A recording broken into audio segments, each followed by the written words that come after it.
feeling good. Feeling good, ready to get better.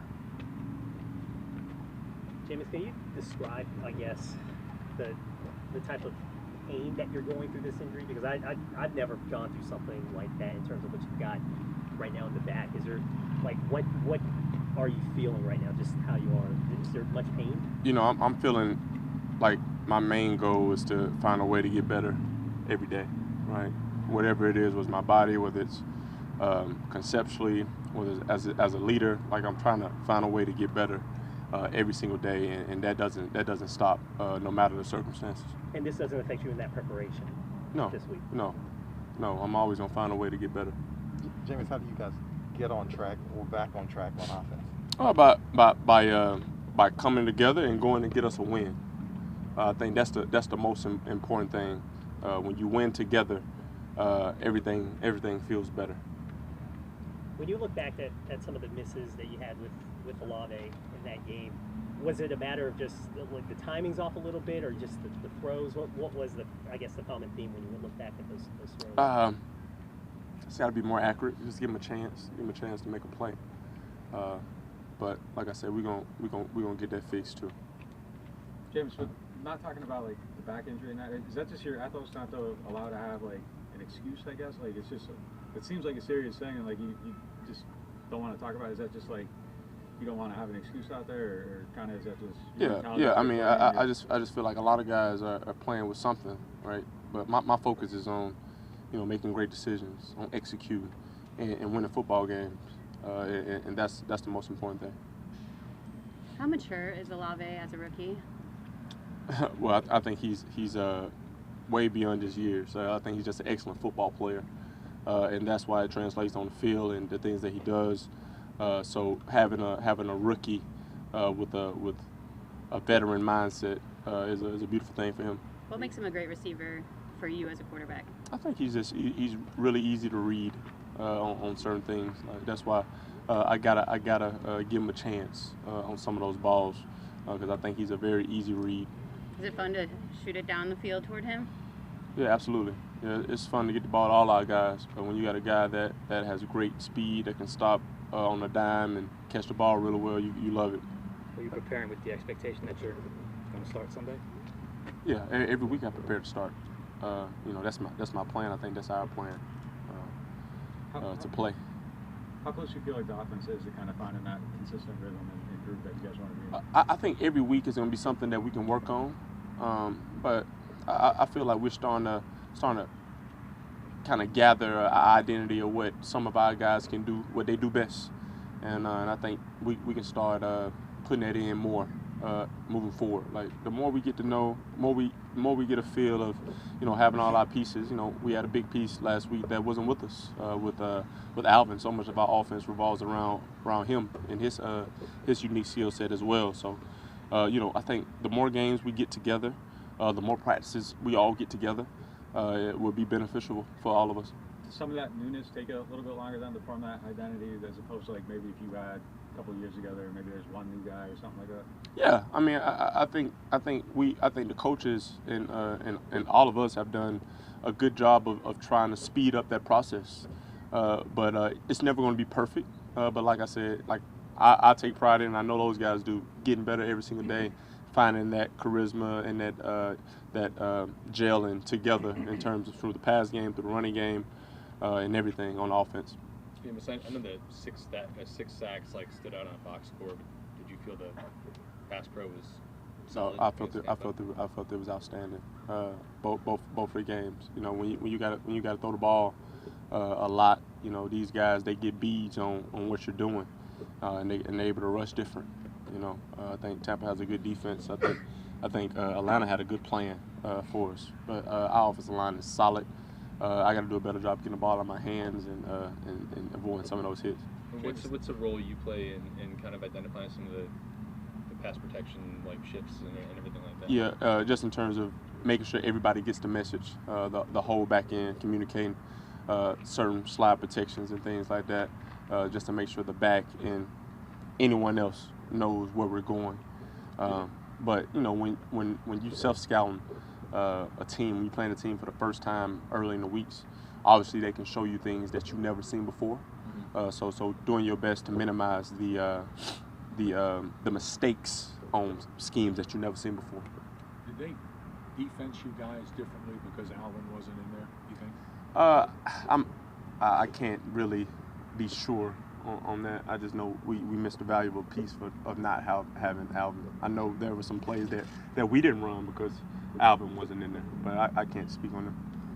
I think you targeted Olave 13 times. You know, was there just a certain look they were giving you that you felt like he just was going to win that matchup, or what goes into that? Yeah, I feel like he won his matchups. I feel like I just didn't give him the ball. We connect on two. You know, I think we just connected on 3 of them. Like, we connect on 2 of them. 2 of them being big plays, I think it's a different outcome in the game.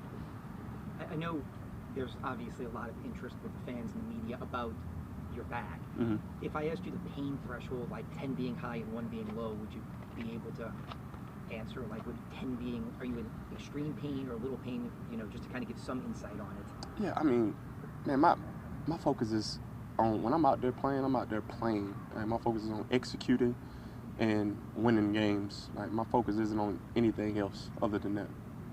When you look at Carolina's defense, what stands out to you? I think you just see the first 2 games. Like the first 2 games were 2 completely different games in terms of how they played. They played Cleveland in a lot of man. They played the Giants in a lot of zone and fire zone, and they mixed in some of their old odd front packages on them. But what stands out is they have a great edge of their defense. Meaning their defensive ends, their corners are really, really good. They have 2 smart backers. I've been playing against Shaq Thomas since I've been in the league, so I know he's a great player. And they acquired Xavier Woods, I know he's a great player. He played well for Dallas. That's the last time I think I seen him. And Jeremy Chin, he's a great safety. And also Derrick Brown is a good nose tackle. So they got a good complete team. And we're going to play real good football. Did you look at the tape from week 2 last year at all to get ready for this one, or do you think it's just too much of a different circumstance, different game? Yeah, man, it's a lot of things going in my preparation. I definitely watched our game versus them, both of our games versus them last year to prepare for this game. What did you come away from that? I mean, I know you played in the first one. Is there still certain things that you can discuss with us that you would like to see go differently? Yeah, us win the first game. I think we beat them the second game, but just winning early in the season. That's what I would like to go differently for the main part. Jameis, when you have a tough game like Sunday, I mean, you played a long time. I'm sure you've had a bunch of them in your career. How do you personally process? I mean, do you dive into preparation? Do you forget about, turn the page? I mean, how do you deal with Well, tough loss? you stick to what gets you through every week, right? Preparation and execution. Trying to find a way to, again, build on the positive. There were some good things, and eliminate the negatives. When you think about last game, like, it was 1 negative, a terrible 4th quarter. That was it. Other than that, you know, we took care of the football and early in the early quarters. But the last quarter, I gotta do better from that aspect. Even without Alvin, it seemed like you guys kind of got something figured out in the run game, ran the ball effectively. You know, what did go into that? Did it seem like the offensive line just kind of picked it up? Yeah, we got a great offensive line, but it's the approach. You know, we always talk about how it starts with the line of scrimmage, about dominating the line of scrimmage, and I think our offensive line did a great job of that, especially against that team who's always been stout against the run. We just didn't connect on the backside on some passes that affected how we look together as an offense on last game.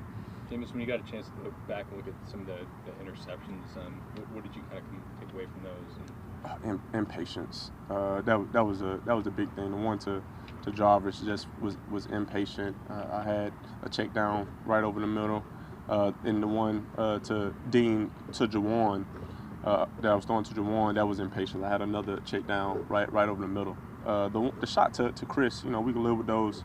The corner made a good play. Didn't give them good field position, right? You know, essentially it was a touchback. But the ones that give them good field position to get points on the board, and one of them ended up in points, we can't have those. Was the one for that you were throwing toward Jawan, was that like a cross-up? Were you expecting him to run a different route on that? Or? It was a bad ball. Okay. When you talk about that impatience, does that kind of, I guess, exacerbate a little bit when you're behind and you're pressing? Do you have to do a better job of I guess staying within yourself when you get into those situations? Yes, I will do a better job of staying mellow in the madness. How did you see Dwayne and Tony step up in Alvin's absence?